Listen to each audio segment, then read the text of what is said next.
Welcome to the Stizzy Chronicles. I'm Stizzy, a solo nomad who lives in a tiny home on wheels. Working on me. Working on getting better. Working on me. Working on getting better.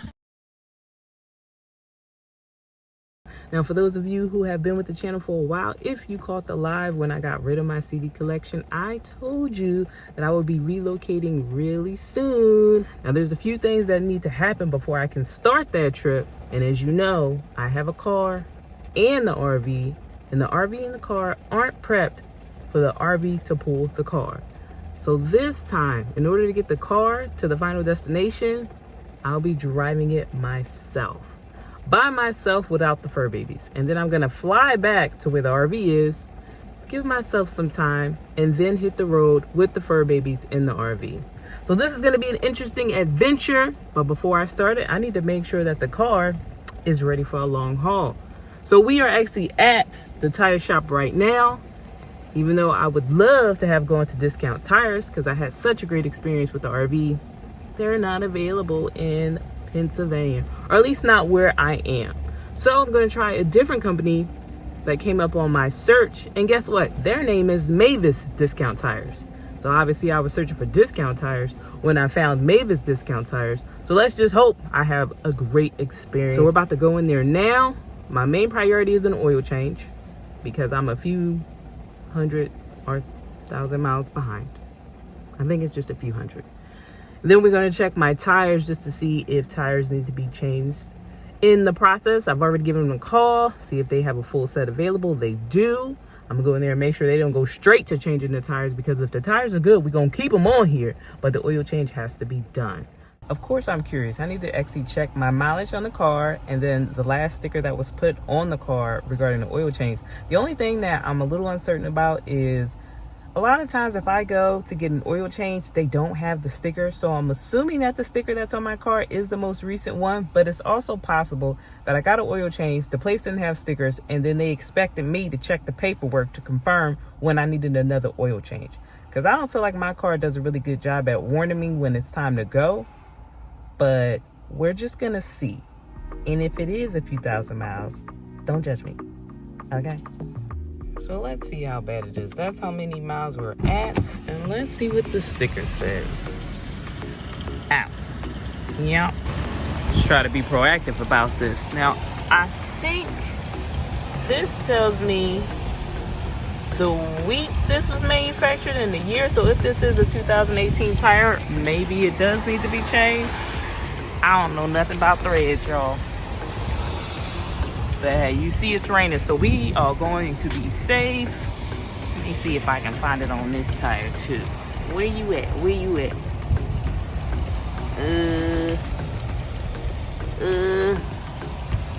I don't know.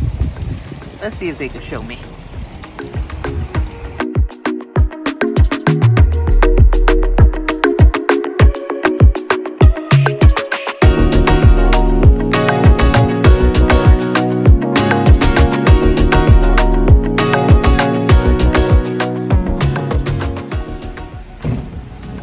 Where am I at?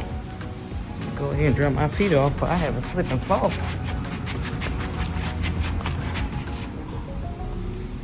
Hello? This is awkward. Where the employees at? They all outside. Ain't nobody in here. I already like Discount Tire better. I got to find y'all. What type of establishment is this? I think I may have judged prematurely because I already changed my mind. Like, they've been nice to me so far, and I got freebies. So this is a tire thread gauge reader of some sort. So they gave me this, and I'll be able to check my tires to see if the thread is bad. Another good thing to have. And at Discount Tires, they gave me a tire pressure reader. Safety first, people. Always safety first.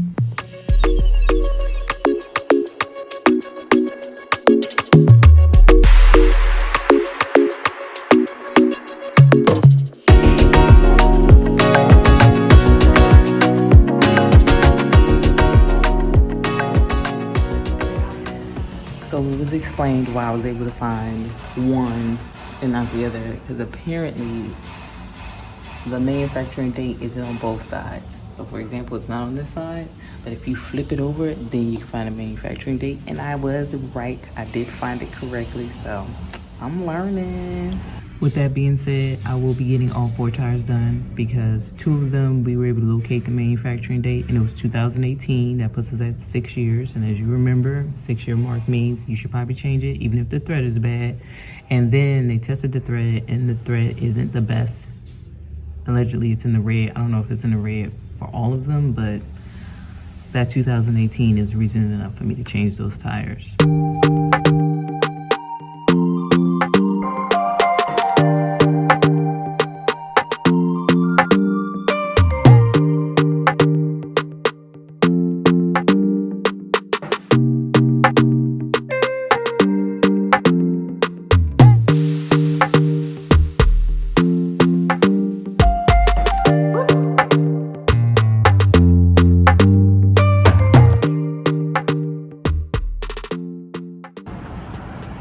Just like that, $800, which is crazy to me because when I got tires for the RV, I don't remember the exact price, but it was 4 tires and a spare, and it was like a little over $1,000. So you know, I looked at this bill over and over and over again, calculator and all, to try to figure out what was going on.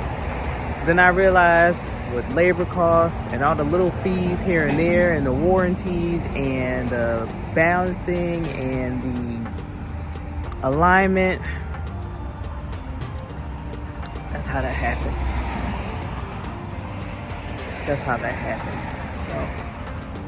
So it hurts, but at least I feel safe out on these roads. All done. See little dots from the alignment. And I talked to the tech. He made sure to have the manufacturer date on the outside, so that's here. And I should be able to read it on all 4 tires. This bill. Let me know in the comments if I paid too much. And one thing is, I did have to swallow that just because I waited to the last minute to plan this, and it really came down to availability. They were able to get me in last minute, so had to rock with them. Since it's raining here in PA, and it's also likely to rain on my way down there because there's a few weather warnings on the route that I'm taking. Where I'm going, there's currently a hurricane, or at least there's a hurricane, at least hurricane warning. I wanted to make sure if I'm dealing with a lot of rain that I don't have to worry about visibility, so I did get some extra items as well, such as some rain nets for the windows, and then also some anti-fog. I changed my wiper blades probably a few weeks ago because when you're in Nevada, it be killing the wiper blades, and it also kills your tires because of the heat. So that was already taken care of. These are some extra precautions. The car is good now. The only thing that I'm really worrying about is whether or not my flight is delayed on the way back because of the weather. And then of course the fur babies. Now the dogs are gonna be taken care of. I'll be doing my first Rover reservation. I met up with the dog sitter a few weeks ago. We did the meet and greet, and then yesterday I actually scheduled for them to do a drop-in just so I could show them around, get them the key. Today they're going to be coming again. I just want to get the dogs used to them coming into the RV. I may even leave the RV when she arrives just to make sure that they don't act the fool when she opens the door. Fatty, of course, since, you know, we have the bladder stones, I want to make sure that he can be watched real close. So he's actually staying with my mom. Just taking him to my mom's house was crazy. Now, I did the CBD, and I also am doing the over-the-counter medicine, and I wanted to see how that worked and if it was working. I didn't give him his vet-prescribed medication, and that may have been a terrible idea, because on the ride up there while he was in his carrier, he threw up, he wound up pooping, and mind you, he's on new food, so you know, his poops haven't been the best. So it was a huge mess in the carrier. As soon as I got to my mom's house, I had to give him a bath. So he was already dealing with the stress of the ride up there. Then it was the stress of a bath, and I had to give him 2 baths because he was just funky. So my baby got me worried, and my mom sent pics showing like his urine, and it was a lot of blood. So I was freaking out. So I went straight to my mom's to check on him. Luckily, when I showed up at my mom's house, Fatty seems his normal self. He's eating, he's drinking water, and I do have a new water fountain for him. He is drinking out of that, which is a plus. And I stayed long enough to watch him to see if there was any changes in his behavior. I was feeling his belly to make sure his bladder didn't feel hard or just enlarged. Everything felt fine. He also went to the bathroom a few times, and when he went to the bathroom, it wasn't as bloody as the pictures that my mom sent me, so that was a relief. But I did not have on my bingo card that traveling could possibly hurt my fur baby's health. So, you know, I feel guilty. I feel bad. It's stressing me out. So I know we are definitely chilling for a while. That was always the plan, but now that I see like it is tearing him up health-wise as well, stressing him out, whew, I got to figure things out for the future. So when people ask, oh, where you going next? Where are you going next? There will be no long cross-country trips. That's for sure. It's probably going to be like I go a state or two, maybe limited to like 1,000 miles a trip. Not like 1,000 miles straight, but as far as like each relocation plan, this trip will let me know how much Fatty can really tolerate. I just hope everything is fine once we finally settle down. But my baby be having me worried. He has me worried right now with these bladder stones, and you know, when he goes to the bathroom seeing blood, I'll be like, are you okay? Be checking him out like I went to vet school. I would just, if anything feel weird, you going back to the vet. Should I even call the vet and was like, how much does it cost to have the bladder stones removed? I need to know now. Just tell me the dollar amount now. Unfortunately, they said they gonna have to get back to me in 48 hours. I'm like, you don't have a spreadsheet? Like a just a chart? I need to know the price today. I don't feel like waiting. The thing is, like, he won't get it done here in PA regardless, but I'm just planning ahead just in case they aren't dissolved. I'm already where the money coming from. We gonna figure that out. Hey babies, back up, good job. RV looks crazy because we still in the middle of a project. I have a little moment to myself right now. The dogs are out with their Rover sitter. It's a day 2 of their little test run. Starting tomorrow is when I'll be gone, and it'll just be the dogs and her. And that brings me back to this project, which I started yesterday, which is the same day that I dropped Fatty off to my mom's house, which is putting the cameras up inside. So I didn't finish it. However, I need to finish it today for sure. In fact, me finishing this project will be one of the determining factors as to when I actually hit the road. That, and I have a package arriving between 5 p.m. and 10 p.m. today. It was a last minute purchase, and I was thinking about purchasing this for a while, which is a dash cam. Last night was what made me pull the trigger. After dropping Fatty off and leaving my mom's house, I was at an intersection and light turns green. There's a car next to me to my right. And before I pull off into the intersection, I look to my left and I see a car flying. The speed that this car was going, I knew they were not going to stop. And I am so happy neither myself or the person next to me decided to pull into the intersection as soon as the light turned green, because it would have been the worst accident based off the speed that this car was traveling. I definitely feel like a dash cam is a necessity. Now, I only purchased one. Even though I have 2 vehicles, I only purchased one. So I'm gonna drive down with the dash cam, and then I'm gonna pack it up, fly back, and set it up, at least temporarily, in the RV.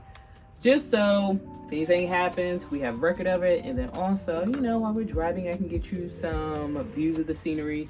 So for the rest of the day, I'm gonna work on this project. There are a few other projects that I will work on, hopefully, depending on time, because it will make the drive down there easier, such as setting up some window shades. I have the reflective material, I just haven't shaped them to my windows. And then I also have to install the dash cam, which will be like a temporary install. I'm not going to worry about fishing the wires through the car and making it perfect, because I'm literally going to take it down once I get to my destination and then bring it back for the RV. So I'm not going to go hardcore with the dash cam, but The window covers would at least make me feel comfortable when I do take my little nappy naps. When I was in college, I was able to make those long distance drives. I remember I used to drive basically from Charlotte to Philly whenever I was coming home from college.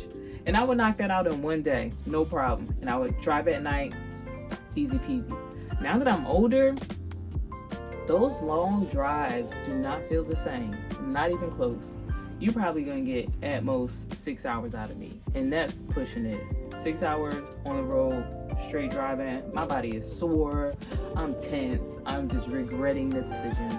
So we are gonna see how we're gonna break down this 15-hour drive. I will say, today is Thursday, my flight coming back is Saturday, so I have to be at the airport down there at least by, I wanna say 9 or 10 a.m. Saturday. I haven't decided what time I'm leaving tonight. Once again, it depends on when that package shows up. If there's no issues with Fatty, if I can get the other projects done, if I finish with this camera setup, because I could always leave Friday, early morning Friday, but I would prefer to leave late night Thursday, just so I give myself time to pull over and rest when I need to, and also just in case anything happens, hopefully I have a little bit of a cushion. But the departure time is still up in the air. With that being said, I'm gonna finish with this particular project. Check the video on the camera install. If you haven't already, you can definitely see that process. So check that out. And for now, I'm gonna catch you later. Operation Start Road Trip Thursday night was a fail. I am still at the RV, still in Pennsylvania. It is now Friday morning.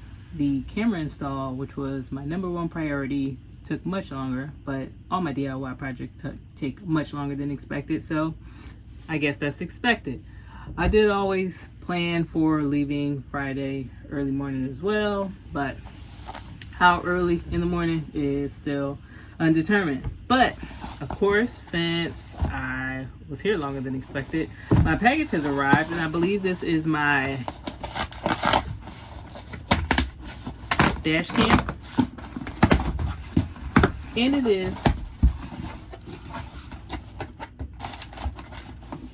Okay, so I don't know if this is a big name, but there were some reviews on Amazon that I liked, so I opted to give it a chance.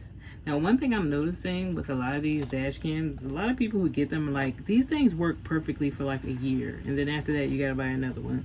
So since I was seeing that with the expensive ones as well as the mid-range ones and the cheap ones, I decided to go kind of like not super cheap, but not super expensive. Now, there is a brand that I am eyeing that I haven't heard really any bad reviews on, but they're usually like $250, $300. So that's something that's gonna have to wait. This will do for this trip, and then also for the return trip with the RV. And because I am tired, haven't slept, don't know how much sleep I'm gonna get, when I install this, I'm only dealing with the front 2 cameras. I'm not even gonna bother with the back, because that's gonna be the part that is just probably annoying and time consuming. So this is it. That's cute. It's kind of little. That's nice. So let's see what else we got. So this is the back camera. Okay. So back camera is the one I'm just going to avoid altogether, because I just do not want, I don't feel like dealing with any more wires. Okay. After installing the camera inside the RV, I don't want to deal with any more wires. Now, I thought this had, oh, there it goes. I was looking for that. So this should be a quick and easy install, which is sweet. And I love that they have these little static cling, whatever the case may be, because I can actually put this on the windshield, and then the adhesive that comes with this will just stick to this, which will be fantastic when I take it off once I get down to where I'm going. And then I'll go ahead and pop this on the RV, and then later on we'll figure out which vehicles, well, more than likely it's going to be a car, because I deal with the car more frequently. So after I take the RV down, then I'm going to put it back in the car and more than likely leave it in the car. Then as far as the RV, we'll figure out something else. I did get something for the RV for when I do travel down. Thanks to my auntie. Thank you. She gave me a little gift card, a going away gift card, and I used that in order to get a wireless solar backup camera. Now I know y'all like, you got cameras. Yes, I have cameras, but they're mainly for security. I don't necessarily run those when I'm driving, but this one will be intended to run when I'm driving, so I'm excited about that. But more importantly, this is for the car. I'm gonna go ahead and install this. It's raining again. Well, first let me go ahead and read the instructions, because you know me, I got to find out what's going on in the manual before I start doing too much. And I still haven't made my sunshades. I still haven't put the Rain X on the windshield. I need to read the directions on that to see if it needs to be dry out. And I haven't done my anti-fog. And I've been keeping up on the weather for my final destination. And I do have family members who are texting me like, where are you? Are you okay? I'm okay, because I'm literally still in PA. Time to start installing stuff. So the first thing I'm checking is the directions for the Rain X. And it does say I need to dry the windshield. This needs to remain dry. All the dry words means I won't be doing this just yet. Hopefully somewhere along the way it's not raining in the world, so I'll just do this on the road. Let's see about the anti-fog. This I think I'll be able to do. This I can at least do. And then we'll go ahead and get this situated, the dash cam. Now the fur babies are actually with their Rover companion. She's already here. As soon as she walked in, I was like, I know. You probably like, why'd you hire me? Because I was supposed to be gone already. But she gonna go ahead and take care of the fur babies, so I don't have to worry about them at all. I just need to worry about myself and getting on the road. Well, I'm back in the house. Back with the fur babies. They're back as well from their walk and hanging out with their companion. My plan was to come back to the house, get some rubbing alcohol so I can clean the windshield, and then I was going to install the dash cam. While I'm online looking at instructions, looking at the manual, I'm getting a whole bunch of text messages from family and friends talking about the weather, informing me of the weather, freaking out about the weather. People want me to cancel my plans. I'm a little stuck right now. I don't really know what to do because I'm going to have to make that drive at some point regardless. And I guess some people are just like, well, instead of driving your car down now while there's a storm warning. I don't know. It started off as a hurricane. I think the hurricane has passed, but now there's other stuff that they're dealing with. And then there was a tornado. I'm actually overwhelmed because the route I'm taking, there's actually issues in North Carolina, Georgia, and a few other states on the route. I just want to get down there, get my car down there, and then get the RV down there. Weather is suggesting that I sit my tail down, I guess. I'm so tired, I'm just going to take a nap, and then I'm going to check the weather again. My flight on Saturday hasn't been canceled, but the airport that I'm going to was shut down on Thursday, and it's still shut down today, Friday morning. So that's probably not a good thing. Just wait it out a little bit longer.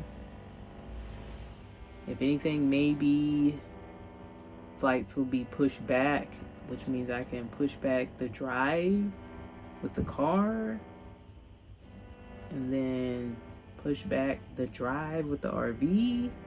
I don't know. I just know I'm tired.